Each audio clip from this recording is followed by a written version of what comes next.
Currently, there are more than 5 million cubic miles of ice on Earth, which is 4 times the amount of liquid water on Earth. According to scientists, it will take more than 5,000 years for all of it to melt. But have you ever thought of what would happen if the ice suddenly melted due to a global catastrophe or climate change? Welcome to Top Luxury. Be sure to like this video and subscribe to our channel. Let us know in the comments below what you think about what would happen if all the ice melted.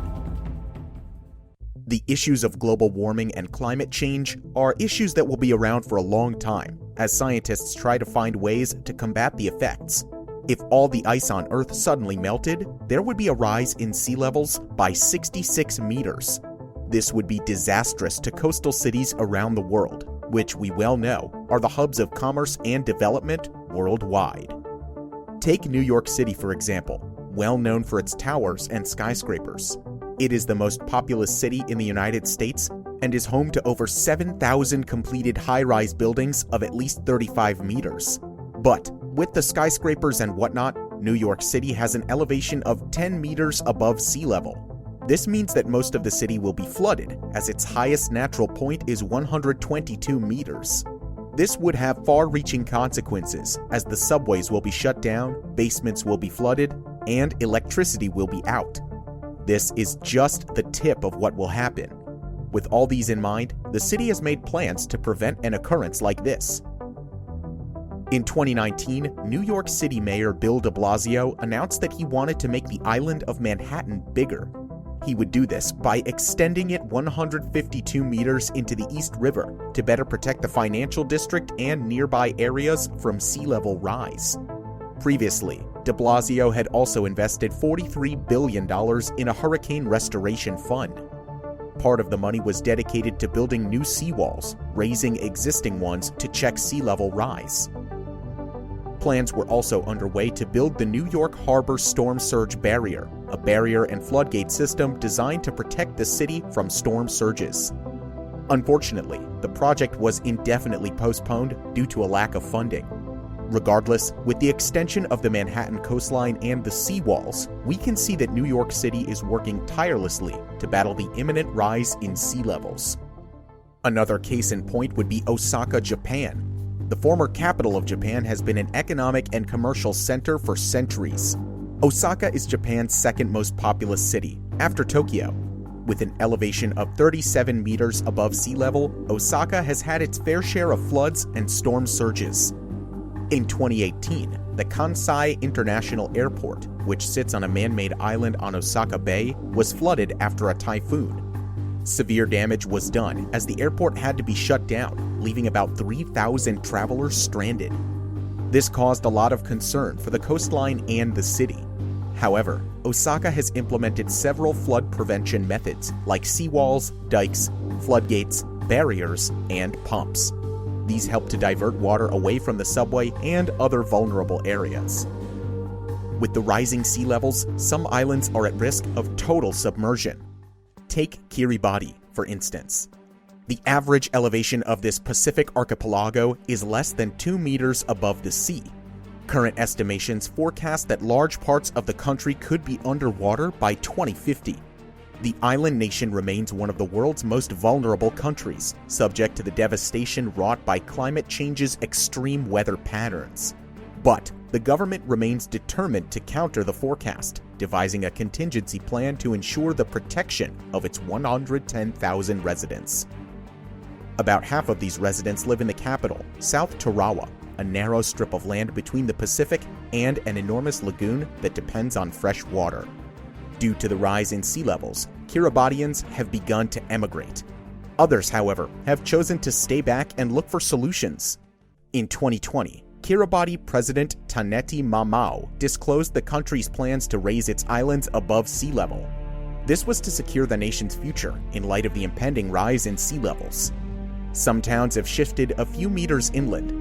Mangroves have also been planted to protect the soil from erosion and mitigate storm surges. They have also considered building floating platforms, just like petroleum companies, or even concrete reinforced seawalls. Unfortunately, both options have been ruled out due to cost. A platform of that magnitude would cost around $2 billion, which is 10 times Kiribati's GDP. However, the Kiribati government has bought land in Fiji to grow crops. It could also serve as a safe haven for its citizens if the worst happens and they need to be evacuated.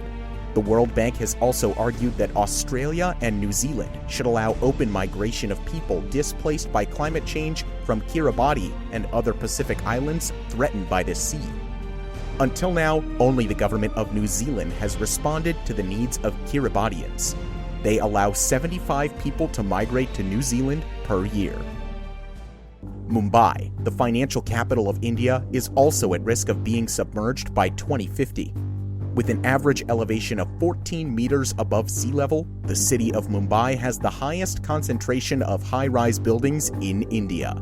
More than 7,000 high-rise buildings have been constructed in the Mumbai metropolitan region. Most skyscrapers in Mumbai are residential, and it is the city with the 7th highest number of skyscrapers in the world. It is interesting to note at this point that Mumbai is built on a chain of 7 islands. It is estimated that there will be a 5 to 10% increase in the population living below the projected high tide line by the end of the century. Just as much of the southern parts of Mumbai may sink at least once a year below the projected high tide line. In a bid to manage the imminent rise in sea levels, the central government has given the go-ahead to the Maharashtra Maritime Board's project to create artificial reefs, dunes, and other defenses against the rising sea level across 4 coastal districts in the state. The plan is to use geobags or some other alternative material to build artificial reefs 100 to 300 meters offshore to counter the balance of strong tides. Dunes will then be set up towards the landward end of 20 beaches, with plantations acting as the first line of defense. Meanwhile, Miami, USA sits at 2 meters above sea level. It is the 3rd most populous city on the east coast of the United States. The city compensates for its low elevation level with its over 300 skyscrapers. In recent years, the city has experienced an increased frequency in flooding caused by high water tides, elevated groundwater levels, and oversaturated soil. Storm surge has been a challenge as it raises the water surrounding Miami Beach above average levels. This causes damage to upland properties and infrastructure. Given all this, the city is working tirelessly to reverse these effects. Raising roads above sea level can help drain water and reduce tidal flooding. The city has installed pump stations and other innovative drainage improvements to remove this excess water. Miami is looking to incorporate natural solutions and restore its habitat. In 2014, it completed a dune restoration enhancement project along the eastern portion of the city. The healthier and more robust dune system provides habitats for native species. It offers critical storm surge and erosion control protection. They are also looking at creating living shorelines, increasing the city's tree canopy, and restoring green space where appropriate. What do you think about the rise in sea level in your location? Is your region at risk of being submerged in the coming decades? Let us know in the comments below. If you enjoyed this video, make sure to hit the like button and subscribe to Top Luxury. Thank you for watching, and we'll see you in the next video.